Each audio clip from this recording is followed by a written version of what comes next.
everyone. So I'm going to show you how to use Cricut Design Space if you haven't already used it. This is going to be a very basic tutorial to just get you started if you haven't already started. So first you have to get the Cricut Design app, and you can get this down on your MacBook or on your iPhone. Other users, I'm honestly not positive, but I know that you can do it from both of those. So once you have downloaded the app, you'll go ahead and you'll have it placed like this.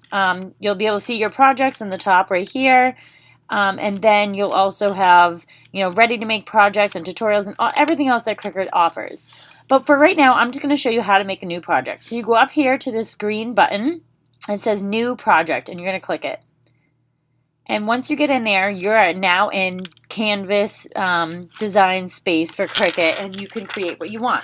Now, right now, I'm just going to do something simple and basic. So I'm going to go to the text, and I'm going to type in "Let's Cuddle," because I am making this for a pillow. And so I typically like to work with it right at the top. And so now when I have text like this that I want to print out, the first thing I'm going to do is decide how big I want it. I want to decide what kind of font I want, the size, the letter spacing, all that, the alignment, the curve. There's so many different options in here that you can use to make your writing the way you want it. And then over here on the right hand column, you'll see that this tab over here is just showing what you have on your plate. So see the black circle? If you click on that, you can change this to be whatever color you want. Now, honestly, it doesn't matter on the software because you can print. See, even if I put this in red right now, I can print it whatever color I want because I'm going to put the paper down as whatever color I want. This option is just so you can kind of, get your imagination out on the paper or, on the computer and really see what you like and what you don't. So it really doesn't matter. I'm probably going to make this lettering for my pillow white, so I'm not going to put it on here. I mean, you can see it in white. I typically like to work with color, but maybe I'll just keep it in white for now. Okay, and so when you go over to the font, you click over there, and now you have all these different types of fonts that you can use. And so I just downloaded this one the other day called A Yummy Apology. So this is not one that you will have unless you have downloaded that, which is a whole other video entirely where you can download different fonts. But I really like this one lately. I'm obsessed with it. So I have this font for my pillow. Okay, so now something important about Design Space when you're using it is that you have this arrow that can go back and forth, and then that's pretty much it, right? It doesn't really give you much wiggle room. So what you have to do is you have to come over here to this little blue lock, and when you click that, you see how this turns green, and now you're able to not only move it like that, but you can move it skinny, you can move it long, you can move it all over, and it gives you a much better area to play with. Now be mindful that, this is a ruler up at the top and down the side.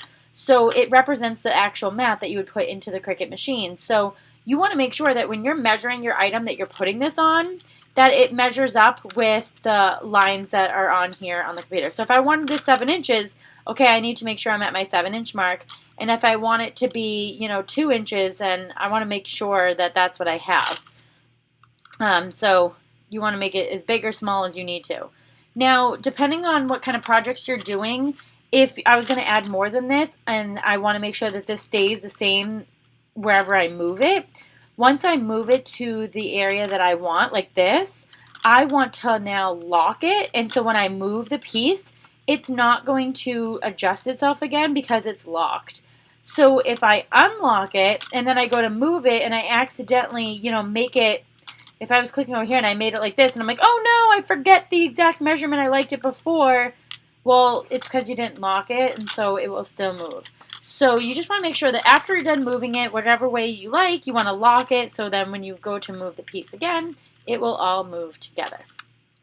So once you go ahead and, let's see, I want to make sure I unlock this right now so I can get the measurements for what I want my words to say.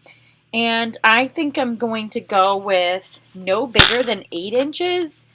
And my width, I'm going to say about 3. So I want to make this a little bit smaller in that way.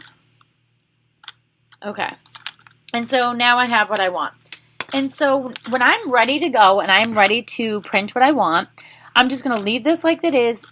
I didn't lock it, I don't think, but that's okay because I'm not moving anything as I go.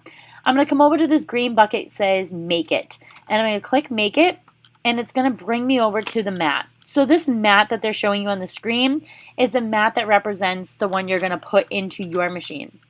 So if I was going to do vinyl and I'm putting this on a glass or something, then it's fine. I can leave it the way it is and just go to continue. However, if I'm going to use iron-on, which I'm going to go over here to the left-hand column, and where it says mirror, I'm going to select that box, and now as you notice, the letters are now backwards.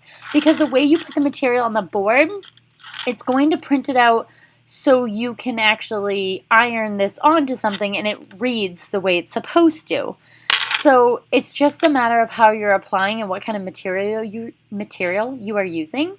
And so since I'm using iron-on, I want it to be backwards. So now that that's been set, I'm going to go down here and click continue. And then my device is already hooked up. I do it wirelessly, so it's just kind of searching for it right now. And it's saying, okay, set the material to vinyl. I don't want it on vinyl, but that's what it's on right now. So I'm going to move my dial onto the iron-on notch, and then you can notice up here it will tell you, okay, you're on iron-on. That's also really important because the Cricut cuts accordingly for the material you're using, so you want to make sure that you're using the right one. So now that I have it on iron-on, I'm going to go ahead and I have to load my mat, and I'm going to put it into the machine. And then I would be okay to go ahead and cut, and then I'd be all set. So that is how you go step to step on how to, just on the computer portion, on how to make a design in the Cricut Design space. If you have any questions, please let me know in the comments below, and don't forget to subscribe.